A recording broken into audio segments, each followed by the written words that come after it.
दोस्तों, बात बहुत समय पहले की है। एक स्वच्छ नदी के तट पर एक गुरु अपने आश्रम में रहते थे। उनका नाम दूर दूर तक फैला हुआ था। वो गुरु अब बूढ़े हो चुके थे और उनका एक शिष्य भी था जो उनके साथ उस आश्रम में रहता था। वो शिष्य एक दिन भिक्षा मांगने के लिए पास के गांव में गया था। उस गांव में शिष्य ने एक मृत व्यक्ति को देखा। उस मृत व्यक्ति को देख शिष्य बहुत चिंतित हो गया। वो सोचने लगा कि मेरे गुरु भी अब बूढ़े हो गए हैं। यदि वह मुझे छोड़कर चले गए तो मुझे शिक्षा कौन देगा, मुझे राह कौन दिखाएगा। मैं अपने आध्यात्म की इस यात्रा को पूरा करने के लिए किससे मार्गदर्शन लूंगा।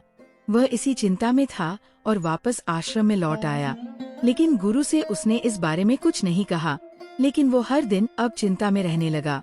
वो हर दिन सुबह सुबह अपने गुरु के पास जाता है और ये देखता कि गुरु जी की सांसें चल रही हैं या नहीं। और जब वो ये देखता है कि वो गुरु की सांसें अभी चल रही है तो वो सुकून की सांसें लेता। दिन पर दिन ये डर उसके मन के गहराई में बैठता जा रहा था। एक दिन की बात है जब वह भिक्षा मांगने के लिए अपने मार्ग से जा रहा था। वहाँ से उसे दो झोपड़ियाँ दिखाई दे रही थीं। वहाँ से रोने और बिलखने की आवाज भी आ रही थी। जब शिष्य वहाँ झोपड़ी के पास गया तो उसने देखा कि वहाँ किसी की मृत्यु हो गई थी और वह व्यक्ति भी वृद्ध था। ये सब देख वो शिष्य और भी ज्यादा चिंतित हो गया। उसे बस एक ही डर सता रहा था कि कहीं उसकी गुरु भी उसे छोड़कर ना चले जाए। वह अपने आश्रम लौट आया।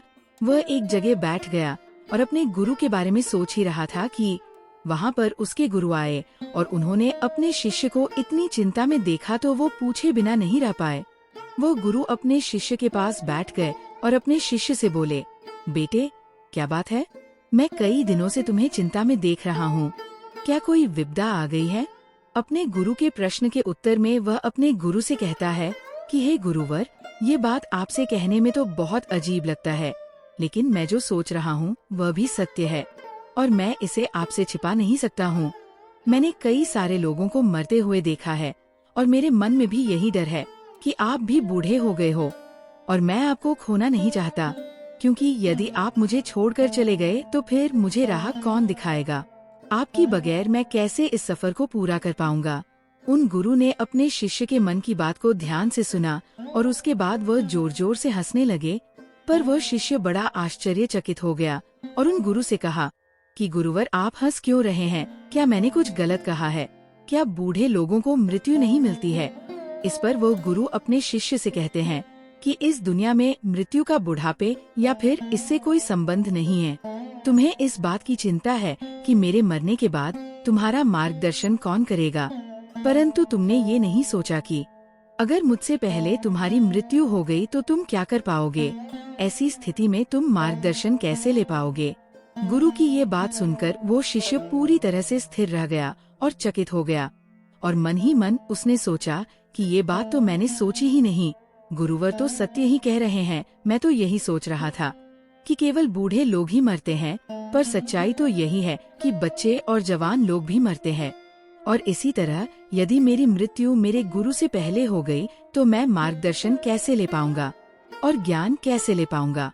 अब से उस शिष्य के मन में केवल एक ही बात चल रही थी और वो यही बात थी कि यदि वो गुरु से पहले मर गया तो वो क्या सीख कर मरेगा, अंत में वह क्या हासिल करके मरेगा। वह ये सोच रहा था कि जीवन तो अनिश्चित है, आज है, लेकिन अगले पल को कौन जानता है कि ये जीवन हो या ना हो। जीवन के बारे में कुछ भी नहीं कहा जा सकता है। जीवन तो अनिश्चित है। वह ये सब कुछ सोच ही रहा था कि रात का समय हो गया था और गुरु अपने कमरे में सोने के लिए चले गए थे। शिष्य भी सोने की कोशिश कर रहा था, लेकिन इस विचार ने उसके मन में इतना उथल पुथल मचा दिया था कि वो सो नहीं पा रहा था। वो आधी रात को वह बिस्तर से उठा और शिष्य उन गुरु के पास चला गया। उन्हें जगाकर शिष्य ने गुरु से कहा कि हे गुरुवर, ये जीवन तो अनिश्चित है। पता नहीं मैं कल का सूरज देख पाऊंगा या फिर नहीं, ये मैं नहीं जानता और जीवन के बारे में कुछ भी नहीं कहा जा सकता है। हे गुरुवर, मुझे वो आखिरी बात बताइए जो ज्ञानी लोग अंत में सत्य को प्राप्त करके जानते हैं। शिष्य की ये बात सुनकर गुरु कहते हैं कि तुम्हें इतनी जल्दी क्या है। जैसे सभी लोग उस सत्य को प्राप्त करते हैं वैसे तुम भी कर लेना। इस बात पर शिष्य उनसे कहता है कि गुरुवर आपने ही तो कहा है कि जीवन का कोई भरोसा नहीं है और मृत्यु का भी कोई भरोसा नहीं है। कौन जानता है कि मैं कल का सूरज देख पाऊंगा या नहीं। कोई भरोसा नहीं है कि मैं सुबह तक जीवित रहूंगा या नहीं। इसलिए मुझे सुबह तक का इंतजार नहीं करना चाहिए। इसलिए आप अभी और इसी समय वो बात मुझे बता दीजिए। मैं वो आखिरी बात जानना चाहता हूँ जिसे ज्ञानी लोग अपने जीवन के अंत में जानते हैं। कम से कम मृत्यु के समय मुझे ये तसल्ली हो जाएगी कि मैं वो बात जानता हूँ। आखिर वो आखिरी बात क्या है? इसके जवाब में वह गुरुवर अपने शिष्य से कहते हैं कि भंते, अगर तुम ये जानना चाहते हो तो मैं तुम्हें वो बात जरूर बताऊंगा, लेकिन तुम्हें उसके लिए 3 दिन तक इंतजार करना होगा। इससे पहले मैं वह बात तुम्हें नहीं बताऊंगा। इस पर वो शिष्य ने कहता है कि हे गुरुवर, मुझे ये नहीं पता कि मैं कल का सूरज देख पाऊंगा या नहीं, और आप मुझे 3 दिन तक इंतजार करने के लिए कह रहे हैं। फिर गुरुवर ने कहा कि हे भंते, उस बात को जानने के लिए तुम्हें 3 दिन तक इंतजार करना ही पड़ेगा। वो शिष्य मान जाता है और कहता है कि ठीक है गुरुवर, मैं 3 दिन तक इंतजार करूंगा, लेकिन उसके बाद आपको वो बात बतानी ही होगी। हाँ बेटे, मैं वो बात जरूर बताऊंगा, पर मेरी एक शर्त है। शिष्य कहता है कि हे गुरुवर, मैं आपकी सारी शर्तें मानने के लिए तैयार हूँ। आप बताइए कि क्या शर्त है। गुरु कहते हैं कि वो शर्त ये है कि जब तक वो बात तुम नहीं जान लेते तब तक तुम्हारे गले से एक बूंद पानी भी नहीं उतरना चाहिए, अन्यथा वो बात कभी नहीं जान सकोगे।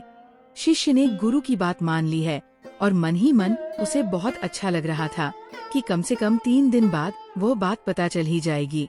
और अब वो तीसरे दिन का इंतजार करने लगा और उसके गुरु ने पानी पीने के लिए मना किया था, इसलिए उसने पानी नहीं पिया।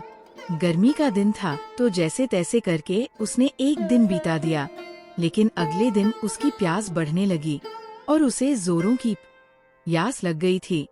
फिर भी वो जैसे तैसे खुद को संभाल रहा था और देखते ही देखते दूसरा रात्रि का समय हो गया। अब उसे प्यास बर्दाश्त नहीं हो रही थी और उसका गला पूरी तरह से सूख गया था। उसे जोरों की प्यास लगी थी, वो पानी पीना चाहता था और वह अब प्यास बर्दाश्त नहीं कर पा रहा था। इसलिए वो अपने गुरु के पास गया और उसने अपने गुरु से कहा कि हे गुरुदेव, मुझे बहुत जोरों की प्यास लगी है, क्या मैं थोड़ा सा पानी पी सकता हूँ? इसके जवाब में वह गुरुवर शिष्य से बोले, बेटे, अगर वो आखिरी बात तुम्हें जाननी है तो पानी मत पीना। अगर तुमने पानी पी लिया तो मैं वो बात तुम्हें नहीं बता पाऊंगा, और अगर तुम्हें वो आखिरी बात नहीं जाननी है तो तुम पानी पीने के लिए स्वतंत्र हो। शिष्य ने जैसे तैसे खुद को मनाया और तीसरे दिन का इंतजार किया, लेकिन अब वो तीसरे दिन उस शिष्य पर भारी पड़ गया था। उसका गला पूरी तरह से सूख गया था और उसे ऐसा लग रहा था कि मानो वो अभी जमीन पर गिर पड़ेगा। लेकिन अब वह किसी भी तरह से अपने आप को संभालते हुए उन गुरु ने पास पहुंचा और उन गुरु से कहा, हे गुरुवर, अगर मैं प्यास से मर गया तो वो आखिरी बात कैसे जान पाऊंगा, और फिर इतने दिनों तक इंतजार करने का क्या फायदा होगा? इस पर गुरु ने अपने उस शिष्य से कहा, बेटे, यदि प्यास लगी है तो मैं पानी के बारे में कुछ बातें तुमसे बताता हूँ। इसका कोई रंग नहीं होता, ये दिखता है, ये नदियों में बहता है, हम तक पहुँचता है और ये बारिश के रूप में भी बरसता है। पानी से हमारी प्यास बुझ जाती है। पानी हमारे शरीर के लिए बहुत जरूरी है, ये अमृत है। इस पर शिष्य गुस्सा होते हुए बोला, गुरुवर, पानी की बात सुनकर मेरी प्यास नहीं बुझने वाली है। इस पर गुरु ने पूछा, अच्छा, तो तुम्हारी प्यास कैसे बुझने वाली है? शिष्य ने जवाब देते हुए कहा कि गुरुवर, जब तक मैं पानी नहीं पी लेता तब तक मेरी प्यास कैसे बुझेगी? गुरुवर ने शिष्य से कहा कि ठीक है, पर ऐसे ही ज्ञान की बातें सुन लेने से सत्य प्राप्त नहीं होता है। तुम्हारे भीतर ज्ञान भी तो होना चाहिए। जो आखिरी बात तुम पूछ रहे हो, वो बात यदि मैं तुम्हें बता दूं तो उससे क्या होगा? वो वैसा ही होगा जैसे मैंने अभी पानी के विषय में बताया। पर क्या इससे तुम्हारी प्यास बुझ गई? नहीं ना। तभी वो शिष्य बीच में ही बोल उठता है कि हे गुरुवर, मैं आपकी बात समझ गया, वो आखिरी बात मुझे खुद ही अनुभव करनी होगी। जब गुरु ने शिष्य को पानी पिलाया, तभी अचानक वो गुरु शिष्य के चरण में जा गिरा और शिष्य से कहने लगा, भंते, अब मैं बहुत बूढ़ा हो चुका हूँ, मेरे पास अब ज्यादा जीवन भी नहीं बचा है, मेरे शरीर में अब वो जान भी नहीं रही, और ये सब मैंने केवल इसलिए किया क्योंकि उस आखिरी बात बता देने के बाद तुम ये मानकर नहीं बैठ जाओ कि अब तुम्हें सब कुछ पता है। अब ध्यान से सुनो, मैं वो आखिरी बात तुम्हें बताने जा रहा हूँ। लेकिन मेरी एक बात हमेशा के लिए याद रखना कि जब तक तुम खुद इस बात का अनुभव नहीं कर लेते हो, तब तक ये बात सिर्फ तुम्हारे लिए है, बात रह जाएगी। इससे कोई फायदा नहीं होगा। लेकिन इससे पहले ये जान लो कि इस दुनिया में कही गई बातें वह सब केवल बात बढ़ाने की बातें हैं। कोई भी बात अगर कोई कहता है तो उससे कई सारी बातें निकलती है। हर व्यक्ति अपने हिसाब से बात को समझता है और कहता है, और इस तरह की एक से अधिक बातें प्रदर्शित होती है। और इसलिए इस दुनिया में कोई भी सत्य कहने की भाषा नहीं होती है। कोई भी बात नहीं है, क्योंकि सत्य ही है जो वो आखिरी बात है जिसे कहा नहीं जा सकता। क्योंकि सत्य एक ही होता है और वह हर स्थिति या अंतराल में एक ही तरह का होता है। जैसे कि जब तुम्हें प्यास लगी थी तो वो केवल पानी पीने से ही मिट सकती थी, न कि केवल उसकी बातें सुनकर। जब तुम्हें प्यास लगी थी तो उसका अनुभव केवल तुम ही जान सकते हो, परंतु पानी के बारे में बातें तो बहुत हो सकती हैं। इसलिए मैं तुम्हें वह अंतिम बात ये बता रहा हूँ। इसे बहुत गौर से और ध्यान पूर्वक सुनना और इसका अनुभव करने का प्रयास करना। फिर गुरुवर अपने शिष्य से कहते हैं कि भंते, अंतिम बात जो बुद्ध पुरुष अंत में जानते हैं। इतना कहकर वो गुरु शांत हो गए। तभी वो शिष्य उन गुरुवर से कहता है कि आगे कहिए गुरुवर, मैं सुन रहा हूँ, बताइए ना क्या बात है। वो शिष्य कई बार यही बात दोहराता रहा, लेकिन उसके गुरु ने उस दिन के बाद से कुछ भी नहीं कहा। उस दिन के बाद उस गुरु के मुख से एक शब्द तक नहीं निकला।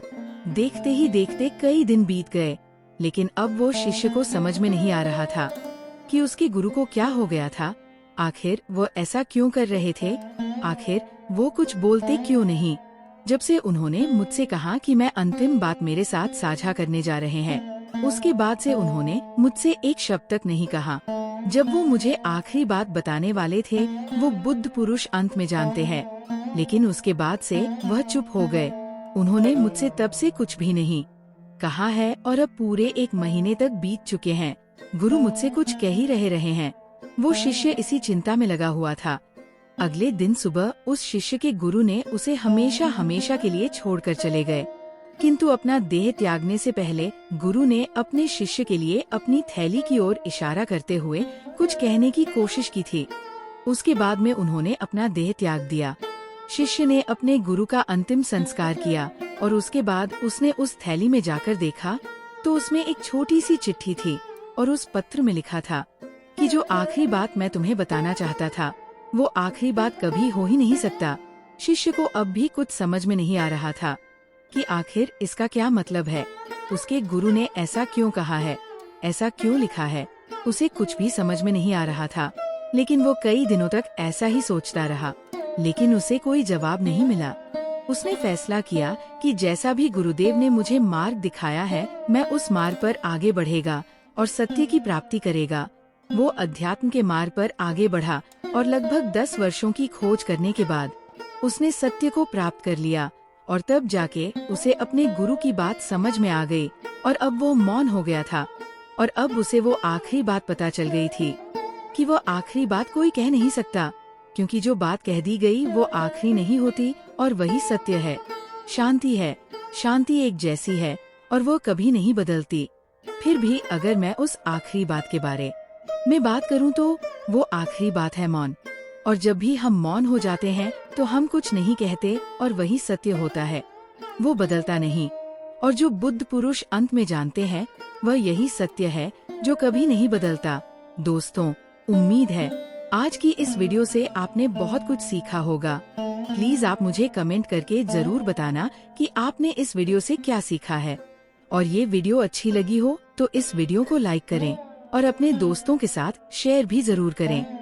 मिलते हैं एक और नई वीडियो में। नमो बुद्धाय।